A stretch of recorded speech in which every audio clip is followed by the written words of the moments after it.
What's going on, guys? So according to Fnatic, this keyboard is built for esports and it has the ultimate esports switches built into them.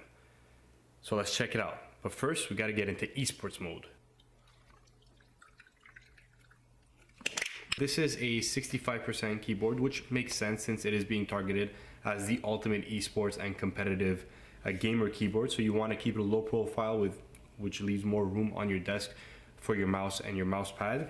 So being a 65% keyboard, you definitely have a smaller profile, but with the function key, you don't lose access to the secondary functions like you would see on a full-size keyboard. At the back, you do have rubber grips to help it from slipping, and you do have adjustable feet in the back, so you could adjust the height to 2 levels from flat to a bit adjusted. You do have this nice little gradient texture behind the keyboard, which is like a matte white in the version I have, which is really nice.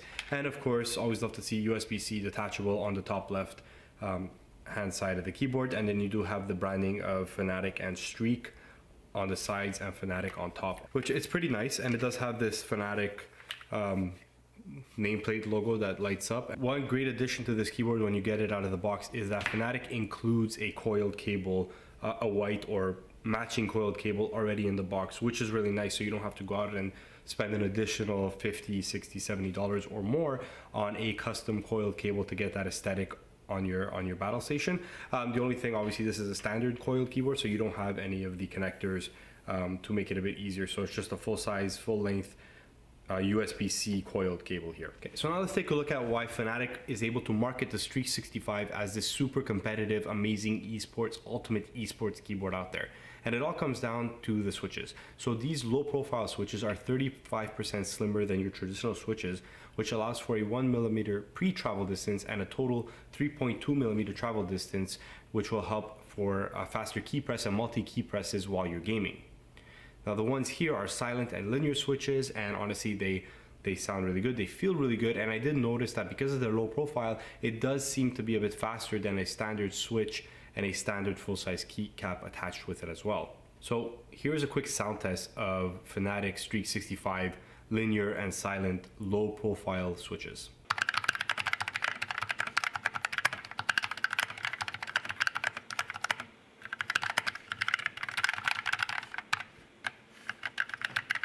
Now the RGB is controlled by a few of the options built into the keyboard by holding the FNM key and then toggling through and cycling through some of the effects that they have.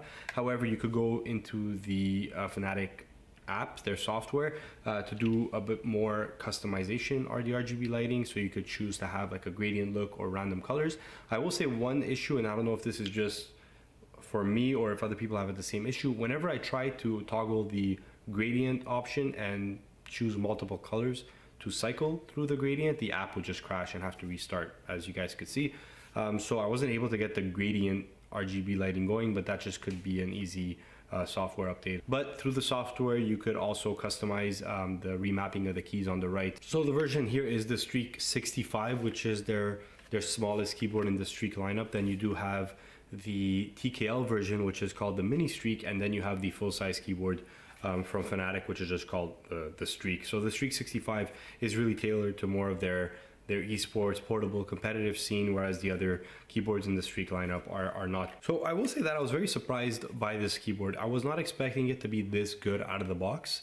Honestly, this is the first time I'm actually experiencing any Fnatic product, and I will say that every little detail, even down to the feet on the back to lift the keyboard and add height to it, they really do feel premium. They don't feel cheap. Like, they're not flopping on their own. They're really sturdy, and I really like the feel of it. The keycaps are awesome. The switches are quick. In a small form like this, it definitely packs a powerful punch, right? So I really do recommend this keyboard if you're looking for something low profile that might give you a more sleeker look on your desk. So if you're looking between this or, let's say, the Logitech G915, right? They have the TKL version of that. I would go more for the Fnatic one. I think it's going to have a lot more value and quality built into the keyboard. So I did use this keyboard to play some COD, to play some Valorant. As you can see here, I had no issues with it. It didn't slow me down. I was really good with it. In fact, I think I had some of my best games with this keyboard. I don't know if it's on the keyboard itself or just I was hot that day. As you could see here, And if you guys ever want to watch me, I stream sometimes on Twitch. Actually, I just hit affiliate status on Twitch, so I'm pretty happy about that. I know it's not that hard to do for some people, but it wasn't the easiest thing for someone who doesn't have a lot of time to game when they're taking care of their kid. But I say it's a definite good buy if this is something that you're looking for. I don't see anything in this keyboard that would steer me away from it, unless I'm specifically not into low profile switches. But if low profile keyboard and switches and a sleek look is something you want to have for your setup, and if you're somebody that might travel a lot, go to LAN parties, go to different competitive scenes, this is definitely a win versus a 60% keyboard that is portable as well, but has full-size switches and full-size keycaps. I think this does have a competitive advantage, and the fact that it also comes with a coiled USB-C matching cable is a definite plus. So you're definitely getting the value for your money in this keyboard. So yep, that'll do it for this one, guys. Hope you guys enjoyed it. If you did enjoy this quick little review of the Fnatic Streak 65, please drop a like to this video below, consider subscribing, and if you want to follow me on Twitch to catch some gameplay, it's twitch.tv/robscorner. So that'll do it for this one, guys. Hope you guys enjoyed, and I will catch you guys next time.